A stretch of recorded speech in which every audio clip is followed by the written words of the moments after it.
Welcome, dear friend. Tonight, let us wander gently into the mystical and melancholic world of Hafez, a poet whose words dance tenderly between longing and quiet truths. Together, we'll trace a path of yearning, solitude, and the delicate beauty hidden in pain. I said softly, "O King of Beauties, have mercy on this stranger," reaching out with a humble heart, hoping for kindness when feeling so lost. But then came the whisper, "In pursuit of the heart, the poor stranger loses his way," a tender sadness wrapping around the helplessness of chasing something so elusive, so fragile. A subtle dialogue unfolds. "Pass on for a while," I suggest, met with a calm plea. "Excuse me, be forgiving." There's a quiet tension here, a space between the desire to move on and the hope for gentle understanding. We wonder, how much sorrow can even the warmest home bear before it cracks beneath the weight of so many lonely hearts? And in contrast, what worry can trouble the one asleep upon velvet comforts, untouched by those very sorrows? It feels like a quiet, sharp glance at the blissfully unaware, untouched by pain. If the stranger lays his weary head on beds of thorns and briars, it speaks of love's raw reality, where suffering is embraced without complaint, because sometimes that is all that remains.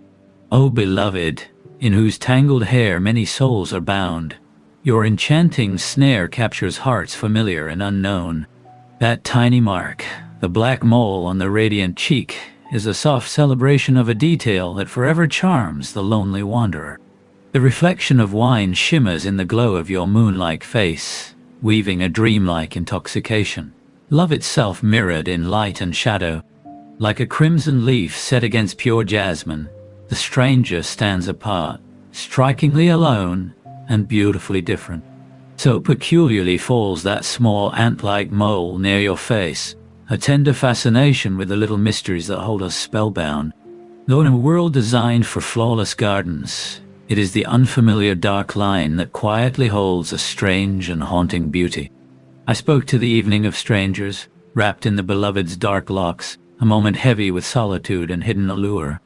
At dawn, beware, the fragile soul groans in the stillness, when walls fall away and vulnerability surfaces, begging softly for mercy. Hafiz reminds us that even those closest often stand amazed, lost in the bewildering mysteries of love. And so it is no surprise that the weary, poor stranger, though worn, cannot help but return to where their heart has been. Let us sit with these feelings, the tender ache and quiet hope woven through this poem, holding space for the beauty found in our own moments of longing and solitude. Whenever you need, you may return to these words, and together we'll listen again to the subtle voices of the heart.